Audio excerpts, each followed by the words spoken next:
After wrapping up KSN News at noon, we hit Highway 54, went up to Meade, and many people joined us in the shade of the city park while the kiddos cooled down over on the splash pad. The fire department also brought out 2 trucks, and the Meade County Sheriff's Office also brought out their cruiser. Every Kansas town is rich in history, and you can learn all about Meade's rich history at the Historical Museum. It spans from 1874 to the 1930s. And by the way, those exhibits, they get changed out regularly, so if you've seen it once, you'll need to see it again. Brings everybody current what happened and how we became a town, how Meade County was organized, and what the people who were here and gone, what they did to make a difference years ago. Well, that museum won't stop changing anytime in the near future. It is focusing on a mural of Coronado when he was in the area back in the 1500s, and construction is being done to add another 5,000 square feet to the museum. All right, well, the history is rich. Southwest of Spearville, Meade is home to the Dalton Gang hideout. The Dalton Gang were notorious outlaws.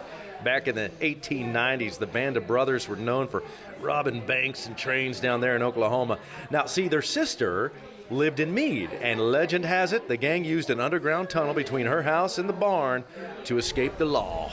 We believe they may have used this once or twice as a hideout. We have no smoke and gun proof they actually ever used the tunnel, but we got pretty good evidence they were in this area by some of the ranchers around that they had known before they became outlaws. Well, 2 of the brothers died in a shootout while trying to rob 2 banks in Coffeyville. The third was shot but survived. He spent 14 years in prison before being pardoned by the governor. He then went to Hollywood to try his hand at the movies.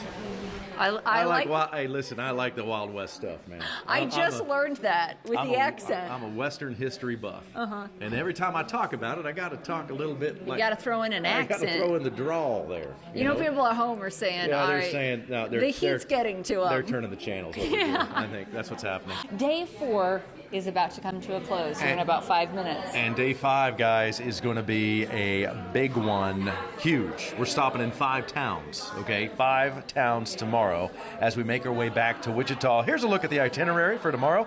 Haviland, Kingman, Garden Plain, Rose Hill, and Andover. You can see our list of times and locations on our website at ksn.com. By the way, this was given to the whole entire KSN Summer Road Trip crew yesterday. Yeah. How cool is this? In Holcomb, this gal painted it. It has the peacock on it. It has KSN Road Trip, and it has the dates. Okay, hold it there. We're getting a zoom in. We're getting a shot in there. Look at that. How neat is that? Oh, wow. That's very cool. It is really cool. So looking at our temperatures tomorrow for highs, we're going to have temperatures that'll be into the triple digits along and north of I-70, western Kansas, and we're going to be well into the 90s in the Wichita area too.